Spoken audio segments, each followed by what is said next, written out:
Hey, YouTubers, Tasman here, bringing you another episode of Tasman's Foundry Virtual Tabletop version 12 from the ground up.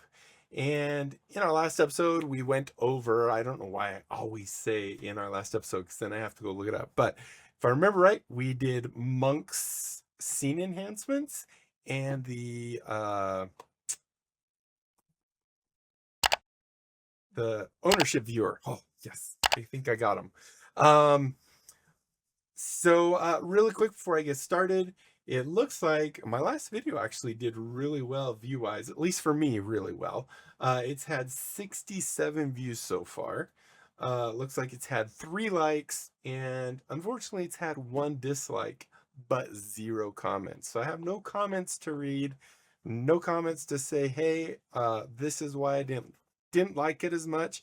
My guess is because sometimes I bumble through these things or mumble, and I wish I had more time to edit all that kind of stuff out or make them more refined and stuff. Unfortunately, I do not make hardly any money on YouTube. Mostly I do this just to share stuff. I love teaching and sharing things that I learn with other people, and I've been told that sometimes I can actually teach in a decent form or a decent way. So anyway, let's move on. I have 2 modules that I think will be really good at this point. By the way, if you have any modules, as I scroll through the module list, if you ever see anything that I want him to do that one, um, let me know in Discord, my YouTube channel, leave a comment, and I'll entertain it. There are some that I'm trying to figure out exactly how I want to do it, and some that actually require quite a few mods to be enabled to activate, and I'm trying to figure out the best ways to actually do those. So there are some that I still want to do. I'm just trying to figure it out. So anyway, let's go ahead and talk about the modules that we're going to be doing today. First of all, I want to show you that you'll notice that this bar right here is just how it is. There's nothing you can do with your sidebar. If I right click on it to pop out a window, there's nothing I can do with my pop out window. It's just whatever size it is, and they're okay. If I come in here, oh, I forgot I still have that up. If I come in here at the combat tracker, you'll actually see that it's a decent size. I'm going to go ahead and delete this combat, by the way. This is the second time I've recorded this video. So if I do bumble too much, that's my option. Instead of going through and trying to really tweak it up, I just record the whole thing over again right now. So anyway, that's going to be related to one of the mods, is the fact that when we get these pop-out windows, there's nothing we can do with them other than how they already are.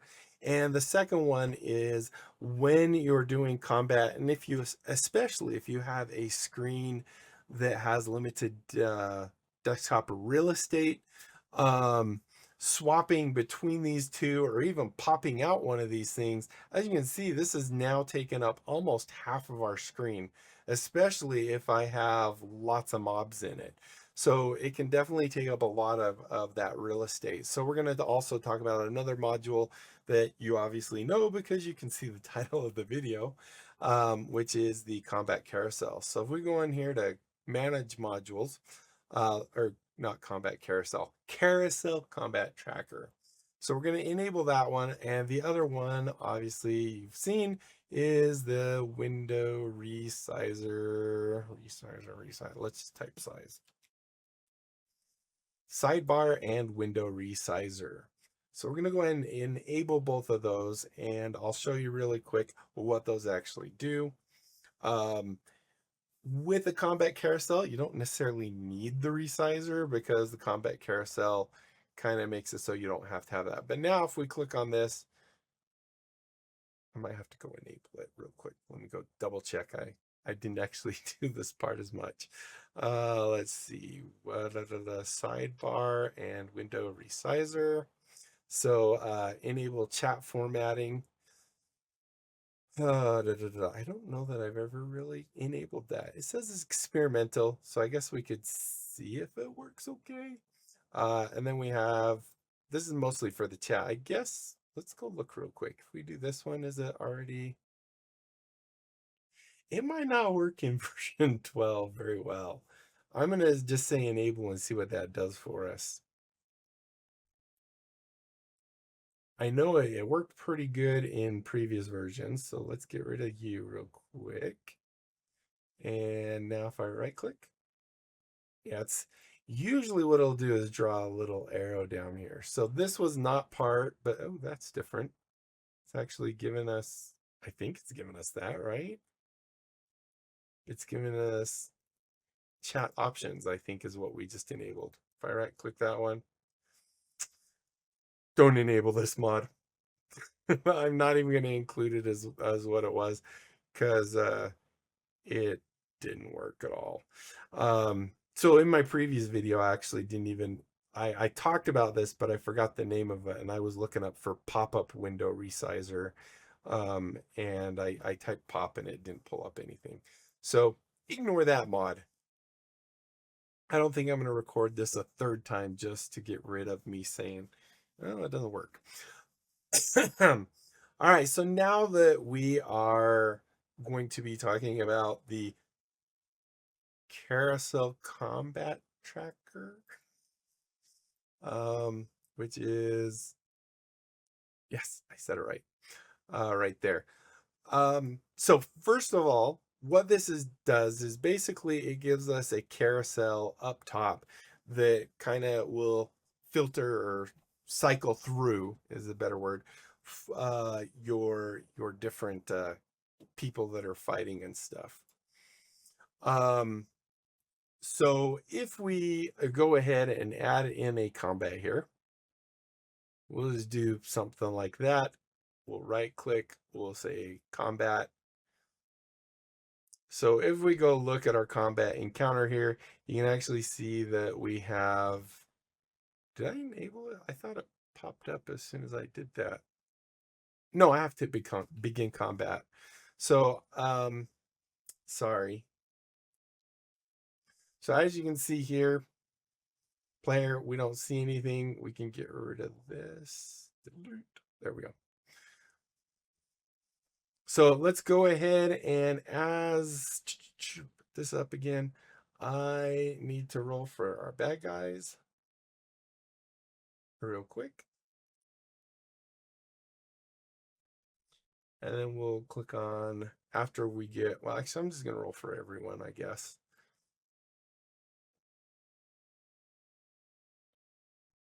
I lied.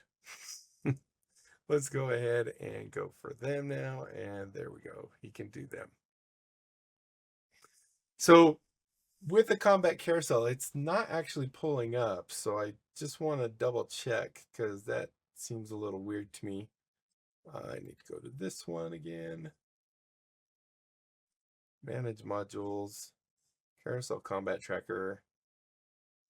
Because it actually pulls up as soon as you put people into the combat. So I'm kind of, it worked 2 seconds ago when I was recording the other video, but it's not showing it now. So let's just go double check really quick. Manage modules, or not manage modules, sorry. Configure settings. There's our combat tracker, carousel size. Everything's right. I'm going to hit refresh.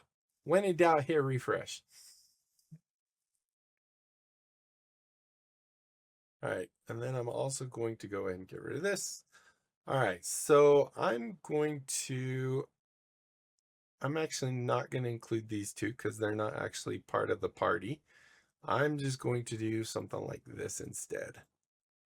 And I'm going to hit combat. There we go. Now it's working. All right, so as you can see, we have the nice little carousel up here. The dice up here is telling us that they have not been rolled for. We, as the GM, we have various options. We can come up here, we can reset initiative. So if people rolled and you're like, no, don't roll yet, for whatever reason. You can actually reset initiative, so everyone has to roll again. You can roll for everyone. So if we do that, you can see everyone's now been rolled for. We can also roll only for the NPCs. So I just reset, roll for NPCs. These are any, your bad guys in this case, not doing your good guys. We can do previous turn, previous round. Over here, we can add an event, and we'll talk about that shortly. We can begin combat.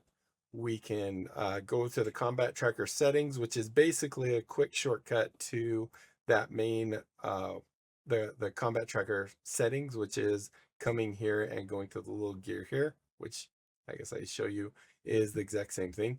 One thing to keep in mind, if you're not tracking any resources such as health, it's not going to show up on the bar. You can see now that we're actually saying we're tracking health, you can hopefully see it. Maybe if we go to the player when it's a little larger, there we go. Now you can actually see the health bar for your characters, and you can actually see them going up and down depending on that. You can also see down here the health, 8 of 12, 14 of 14. So it's kind of giving you that. You can see any of the status effects that are on them. You can also click on this little guy to, well, I guess I just clicked the wrong piece, but this will actually target. So now that we've done this, let's click on him real quick. So let's say I wanted to target the unpronounceable zombie. I can click on that. I guess it might have to be your turn because, oh, no. That is ping. I'm thinking wrong. Sorry. I can mouse over it and I can hit T. So just like I can come down here, hold shift and hit T again, I can target things. This is just to ping them. So if I'm saying let's say these are all just called zombie, I can say I want to attack that one kind of thing. But yes, you can actually use this up here to do your targeting, which is kind of nice. Sometimes it's a pain to do it down there. As the player, you'll notice they do not have any of the little buttons on the side. When it is their turn, let's go ahead and roll their initiative as well.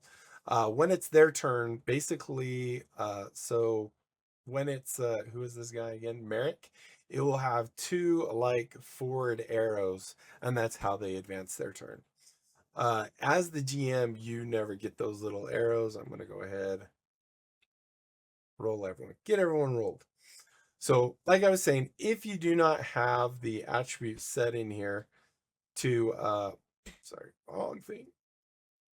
If you don't have this set, they will not be able to see those bars. So if I say combat, you'll see now they can't see those. They can see the alignment basically of the mobs. So you can see there's this little red bar right here, red here, yellow or orange, whatever you want to call it. Same color as when I mouse over them here, will actually draw there. So if these two were in the combat, it would be kind of this bluish color that says they're acquaintances, they're friendly, they're not necessarily enemies. So you have that. You can see up here all the initiatives. You can actually enable, disable that as the GM. As the player, you only have really 2 options for the carousel. So we come in here, we can see, we can make it a different size. So you can see that it is, normal size. Actually, let's make it just a little larger. So now you can see this is considered the large size. If we go back in here again, we can also do this part that says the way the carousel behaves when there are too many combatants on the screen. So what this is going to do is, if I had this to the ginormous size here, and there were more combatants, what it's going to do is shrink that automatically. So if I go add these guys into the combat real quick, boom. Now, if we go look at our player screen, you'll see it actually shrunk everything. So it's overriding this other settings saying, okay, so if it's too big, try and get everything on the screen anyway. I believe that will also adjust with this guy. Nope, actually it doesn't. I thought it did. That if I shrink this, it'll actually make them a little bigger. So that's your one option there. We also can say hide the ones. So this will actually make it so that this guy is what's active. We can hide the ones, and now we have the nice large, and that's probably why the other one was wrong. Or you can say scroll so that they actually scroll off the screen and stuff. So we do that. You can actually see they're scrolling off the screen. So those are basically your options. The default is usually shrink the portraits. I think personally, like if you have this set just to regular large or whatever, hidden is probably fine, or shrink portraits is what I would say, depending on how many combatants there are. We don't need all these. Can I do a mass dismiss? I don't think so. So we'll just quickly remove these guys.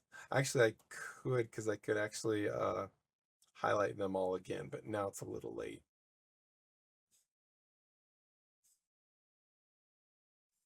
All right. So, and now you can see if we go look at the player, they have okay sized ones. Let's go ahead and re-enable the tracking of the HP. And go ahead and say save. This is the button I was actually thinking. This will take us into the settings version of it, which is kind of nice. So if we save that, now you can see, as the GM, I can actually see all their health. I can see this guy's hurt pretty bad. This guy's, everyone else, they're hurt. These guys are all fine. But I can also see that information just off their health here. You'll notice that players cannot get that information. They don't see anything about what the mobs are. If they mouse over it, they get basic information, such as this guy has the hunter's mark on him. This is simply ticking ghoul, and is this initiative was that. But on themselves, they actually get more information, such as you can see that Merrick here has 14 HP. His AC is 14, his movement is 25, his spell DC is 9. You can get his level and his class, and also his race in there as well. So gives you some pretty good information here. We can see that this is also showing the auras for the players. So kind of handy thing for your players to actually have, and then they don't actually have to, you know, keep swapping between these two. So now let's talk about the features for the GM, and then we're gonna just peruse through the different settings, and I'll tell you the ones that I actually use, because there's actually very few of them, and maybe we'll discover usages of some of the other things. I'm gonna put this guy away as well. All right, so let's talk about this now. So as we already went over here about our different thing, we have now previous and previous round, previous turn. Over on this side, we have add event. We can begin combat, which is what we definitely want to do. So this begins our combat. It will always make the card that is the active one will always be a little bit larger. You'll see it kind of drop down a little bit more and got a little larger. So that's how you can know which one it is. As the GM, I have the options here to make them invisible, kill them, and ping them all the same. I don't know if you can, oh, you can see it through it a little bit, being pinged. You also get the status effects, but you'll notice that I get all the information on everyone. Here I can see that this ghoul, I think those are layer effects at the very bottom. I don't remember what the other two are. We'll talk about those. Just remember those are there. So the next thing we have here, now we can end combat here. We can go back to the combat tracker settings. We can do next turn and next round. Let's talk about this add event really quick, because this is kind of a nice thing that, as far as I know, is not able to be done in here in a quick way. Let's say, for example, I have some special spell that I fire off that creates a lightning bolt that will randomly hit one or two. So we'll say I'm bad guy. This dude right here, Mr. Unpronounceable Zombie, he casts this cool lightning spell that for 2 rounds, it will actually flip a coin basically and choose one of these two to actually hit, or maybe if there's more players, something like that. So what we can do is we can actually add an event, and you can use whatever you want. But I have it, the last time I did it, I actually set just this tree icon. You can actually set the icon to whatever you want. That gets a little annoying. So I'm going to say LIGHTNING. So lightning shooter. So we have our lightning shooter. Its initiative value, you know, I could roll it or whatever. I'm just going to make it up. Let's see. So we have initiatives of, let's just put it maybe right here. So what is that? A 13 and a 14. All right, we got a 15 there. All right, let's make it 12. So let's put it at 12. Now we can say how long this is going to last. So we're going to say it lasts for 2 full rounds. And then of course we can have the image, which we're seeing right there, right here. And we can make it so it's hidden in the tracker so that they don't actually get to see it. Or we can just say, I want to add it to the tracker period. So now, oh, I didn't add a name. Is everything, no, I didn't. Wait, I thought I gave it a name. Is it that a space? I don't know. I didn't do that before. I'm just going to say lightning. LIGHTNING. Is that spelled right? We'll go here again. 12, and it's going to last 2 rounds. And add. You must provide a name, an image, initiative. We just did that. This worked the last time I did it. So name. Oh, maybe it's not using this test event. I wonder if I do that. Ah, it actually, I did not know it did that. So as you can see, this is actually saving previous events. I don't know how many it saves, but that's actually really cool. So as you can see here, originally, I don't know if it'll actually save it each time. If I change this stuff, I wonder if it'll save it as a new one. LIGHTNIN. Lightning shooter. So now it has an image. So it was insisting we have an image. It's going to last 2 rounds. If I say add event, so now you can see it actually is there. I'm really curious if it'll have 2 events now. Nope, it only has the one. So I was able to edit it. Now, can I right click that and like delete it and stuff? No.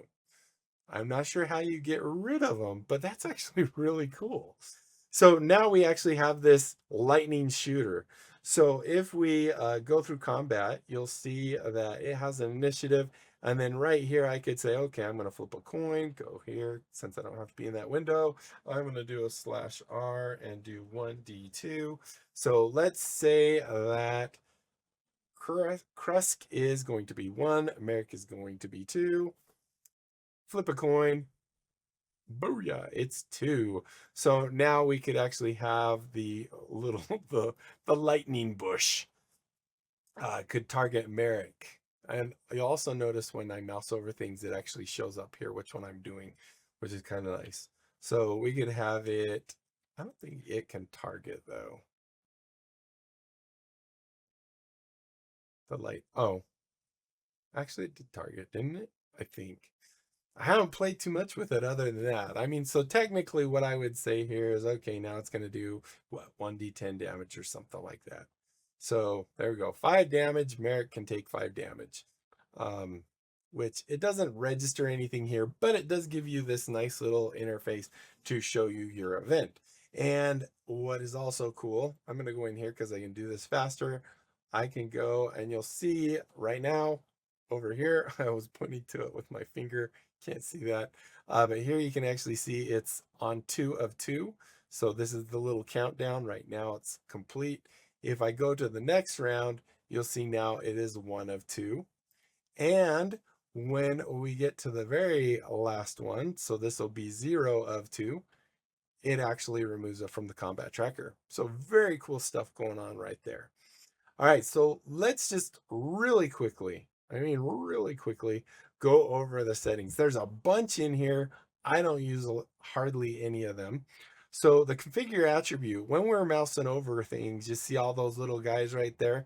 that is in your configure attributes. So you can see we have HP, AC, the movement. So kind of like we did with these guys down here and with when we're just mousing over our guys, these guys right here, that's kind of the same thing. I never even change any of that. I guess the little cave thing is layer. So it's the layer value. I don't know exactly spell DC. I guess that's what the units are in or something. I don't know. So anyway, that is that guy. You can actually add more attributes if you want. Like I said, I don't mess with that. The combat carousel size. This is when so you can see if there's too many, this is the same thing that the player got. Also, this is the same one the player got. It's saying shrink portraits right now. The carousel style is default centered. If I remember right, that's talking about where the actual player is or who is active. Right now it's set to center. Let's just go see if it goes what I'm thinking. So if I'm right, I might have to hit refresh. I think that puts the card that's down over on the side. Unless I didn't actually hit save, which I do sometimes. There we go. So yeah, you can actually see it's over here. So this spot will always be the active one. The default is set to center. Like I said, it's really not something I actually even touch. I just leave it usually on center, or you could say no carousel, but I don't know why you'd have this mod enabled if you don't want a carousel. So the direction, this is one that maybe you like. You can have it be horizontal or it could be vertical. I believe it puts it right here or maybe right here. I think you actually have the option of that by saying, I think, let's test it. Might as well test some things. So if we say vertical left, I think it ends up going over here. Vertical right would put it over here. It seems really weird that center would put it dead center. So there's the left. That actually worked properly and I don't have to redo it. Let's go ahead. Where am I at? Left. So obviously right. And if you ask me, this is actually kind of defeating the purpose of having the carousel because now we have it taking up all this extra space. So I don't, like I said, I don't change that. But I am curious, does it actually put it? It does. That is super annoying. I don't know why anyone would want it dead center. But I guess you can. If that's what you want, you be you is all I can say. So I'm gonna leave that as centered and or wait, comic. Yeah, that's fine. Centered, set that back to horizontal and leave that on center. So right there, if you go left, it goes further that way, right goes further that way. All right, so back to our other settings. Like I said, we're gonna cruise through these things. So the portrait aspect ratio, as you can see here, it's just saying the image will be cropped if it doesn't match the aspect ratio of the portrait. So it will, you can actually see, I think you can actually see it kind of cropping off his hand here on our, I guess I just double click it. You can actually see it's cropping, you know, our other guys here, cropping his thing there. So that's the default right there. Usually don't mess with that. Just wanted to show you it. One that is kind of cool is this guy right here, the roundness. So you can see we have these nice rounded curves. Our little pop-up window here also rounded, although the text doesn't necessarily always look super nice in that. So you can have it be a soft round. I don't know. I guess we have to hit save change. So now you can see it's just more on the very edges. Looks a lot nicer there. And then we actually have sharp, which is sharp corners all over the place. Let's see, attribute colors. This is your different, so your primary attribute that you're tracking will be green. So you'll notice the little bar there's green.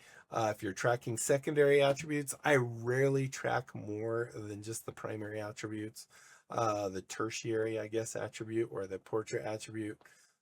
Maybe that's talking, no, that's not that one. What is this one? Color of the track attribute, the portrait overlay bar. You know what? I don't know what that one is. This one doesn't seem to be doing it on any of these. So I've seen it before, and maybe it's just this version of the D&D 5e1 or something. But Twinned usually will put the bar here and the bar here, just so it kind of gives an effect that, you know, it's a solid bar that's behind it that's kind of lowering. But it doesn't seem to be doing that. Attribute visibility is text and bars. I never even mess with that, so I'm not going to talk about it. Tooltip color is basically this box right here, what color that box is. This is saying what information the players can actually see. So right now it's set to owner and observer. If you remember, I'm going to add, I think it's just these two. We'll go ahead and add them to the combat tracker so you can see what it's doing. Go ahead and roll for them real quick. So if you remember in our ownership here, we have this one here that is Tazzy has limited access to, and then we have this one which is observer. So what this is going to show you is that they won't have any info on this one, but they will on Seraph. So if we go to our player real quick and we mouse over Seraph, now you can actually see we're getting that limited information from it, or we're getting the information from it because we're limited. But if we go to Acra, we only get the role, and that's it. Role and name. We don't even get to see their health or anything like that. You also notice, as I was saying, that they have the little light blue bar underneath them because they're considered, I think it's friendly or neutral, one of the two. My throat is getting very dry, so I'm gonna have to wrap this up pretty quick. Let's see, I think we're almost done anyway. Hide defeated, that's pretty obvious. Show disposition color, that is where we're seeing the disposition of the tokens, or the, yeah, I guess tokens. Show initiative portrait, show initiative on portrait. That is this little number up here in the top corner. And then what do we want this actual image to be? Do I want it to be the token, or do I want it to be the portrait for the thing? So if we come in here, we can see this is the portrait, which is the same right now as the token, or is it the token's actual image? So you can see, oh, we have more than I thought.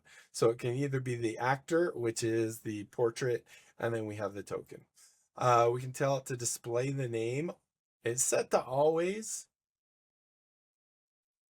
I guess that's just when you mouse over it. That's where we see Merrick there.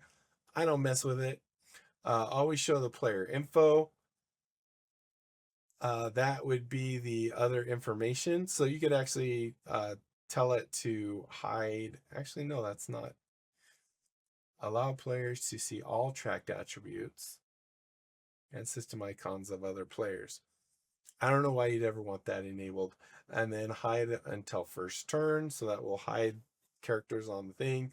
Hide enemies' initiative, so they can't see the initiative. I mean, they can see where they are. I don't think that matters. The player border, don't know what that is. Don't really mess with it. Portrait background. Once again, don't use that one. Let's see, show system icons. So that would be these guys in here. We're showing, are they system icons, tooltip icons, the portrait both. These other ones I actually don't even use. My main functionality for this is the events are really kind of cool to be able to add in there, and the fact that I can just keep my chat window up. That's pretty much it. You'll also notice here that it is actually showing event lightning shooter has expired. So it'll actually put that in the chat even for your other players. So I think we're at 34 minutes, which is way more than I wanted this to be. And my throat is about to give out. So thank you guys so much for watching. Hopefully you enjoyed. If you did, be sure to leave a thumbs up down below. Aside from that, comment, like, and subscribe. Click that little notification bell. Tell other people about my YouTube channel. Have them check it out. If they like what they see, they can sub. We grow the channel. Everybody wins. Join my Discord channel. Great way to communicate with me. And that is it, my friends. Until next time, I'll be seeing you later. I had a hiccup. Bye.